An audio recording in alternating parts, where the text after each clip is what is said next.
है भिवानी के पास तलू धनाना। सबसे पहला जो धरना इन बेटियों के लिए धनाना गांव के अंदर लगाया गया और उन्होंने ये कसम खाई है हमारा धरना जब तक चलता रहेगा, हमारे पहलवान जीतकर और यहाँ पर आकर हमारे धरने को उठाएंगे, वरना हमारा धरना लगातार चलता रहेगा।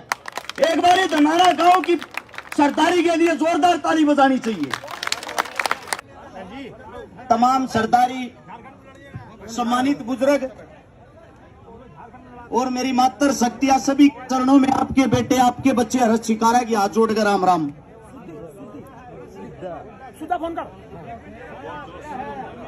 बाबूजी, बाबूजी, हेलो, एक बार हमने बोल लेने दो। यो माइक आप दे दे, पहले लड़े लो। सबसे पहले तो अभी मेरे अंकल जी पिता समान सुरेश को माइक पकड़ कर बताने लग रहे थे, गाड़े भोकन भोकन भाषण देना हो कि मैं समझान भी आऊ। मेरे अंकल जी ने सोमा के सोए तोड़ बता दिया था। अब यो समाधान न्यू होगा, न्यू नहीं तो न्यू करना है। ये तो हमारे बड़े हैं, इतना जोश इस जवानी में हमारे में आज भी नहीं है जितना जोश हमारे बुजुर्गों में। कम से कम इनका ईमान सम्मान कर लो यार। इनके मवाल दौड़े हो रहे थारे संघर्ष के मारे। हाथ जोड़कर विनती है कि बात समझने और सुनने की कोशिश करना।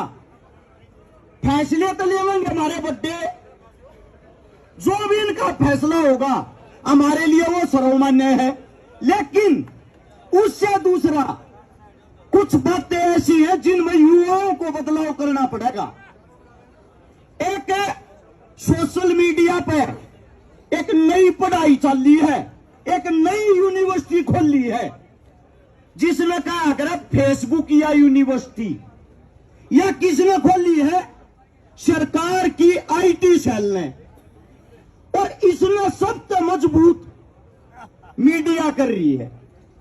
हमने तो यह सुना था, किताबों में यह पढ़ा था, मीडिया हिंदुस्तान का वो चौथा स्तंभ है जो हिंदुस्तान की आवाज को बुलंद करती है, न्याय की आवाज को उठाती है, जनता की आवाज को नेता और मंत्रियों तक पहुंचाती है।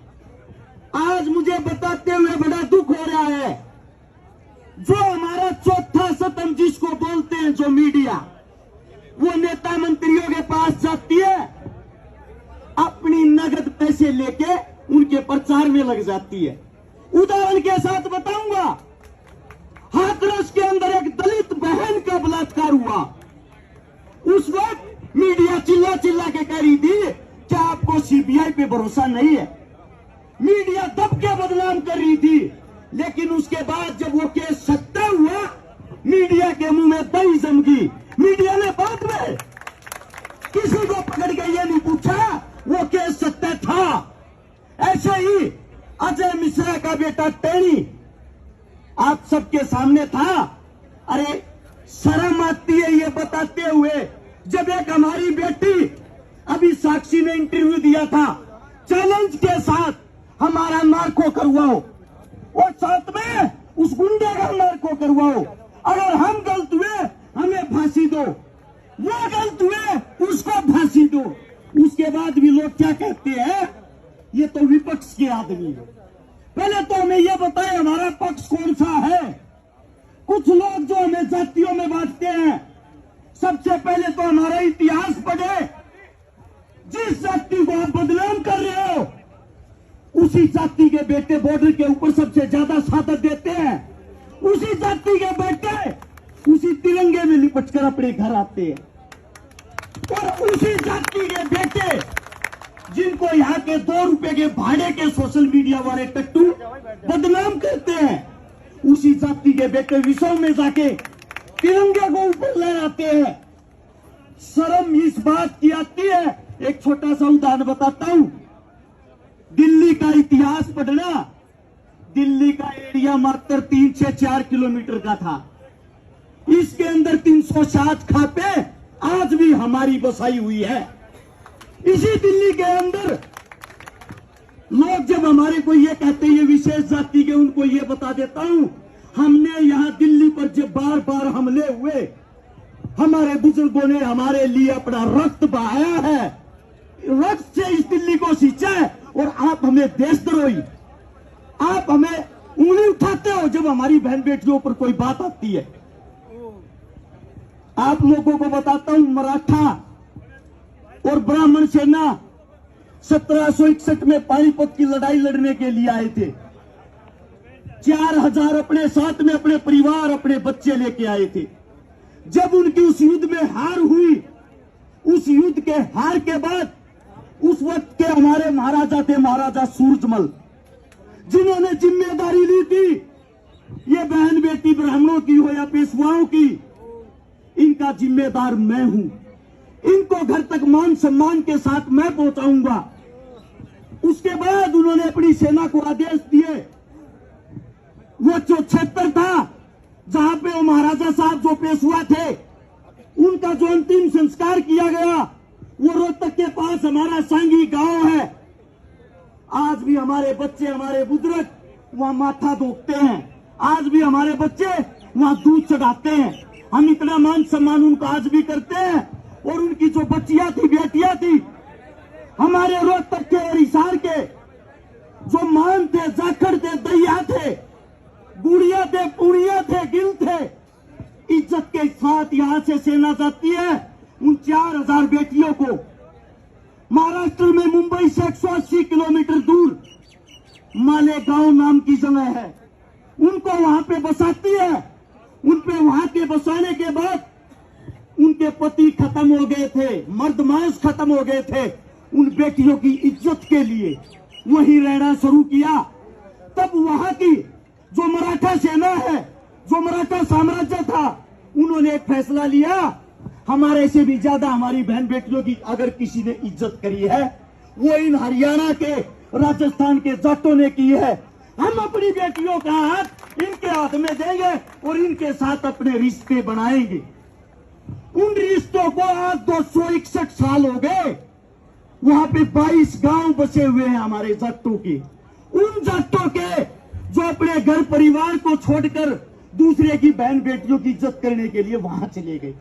हमारे लिए सभी बहन बेटियां हमारी हैं, हम सबके हक की लड़ाई लड़ रहे हैं। और जो कहता है ये विशेष जाति की है, सबसे पहले तो आपको एक बात बता दूं, जो इस पर आरोप लगे हुए उसमें 3 बेटियां राजपूत भी हैं। जो इस पर आरोप लगे हुए हैं, इसने 302 में एक ब्राह्मण को भी मार रखा है। जो इस पर आरोप लगे हुए हैं, इन्हें दाऊद जैसे आतंकवादी को भी फना दे रखी है। तो ये लड़ाई अकेली एक जाति की कैसे हो गई? लड़ाई है न्याय और अन्याय की। इस बात को आप लोगों को समझना पड़ेगा और मेरे युवाओं को इस चीज का प्रचार करना पड़ेगा। आज भी आप लोग एक गुंडे का पक्ष लेते हो और ये इज्जत किसकी, वो भी बता देता हूं। नरेंद्र मोदी साहब ने एक इंटरव्यू में कहा था, विनेश फोगाट मेरी बेटी है, मेरे परिवार की है। अरे मोदी साहब, हाथ जोड़ के आपसे ये कहता हूं, उस आप ही की बेटी के ऊपर ये मजबूरी आई हुई है। अरे प्रधानमंत्री साहब, अपनी तो बेटी की इज्जत का ख्याल कर लो। ये आपकी बेटी है।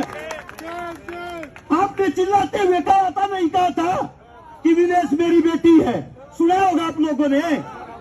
आप ही की बेटी न्याय की भीख मांग रही है आपसे। कम से कम अपनी बेटी का तो न्याय कर दो।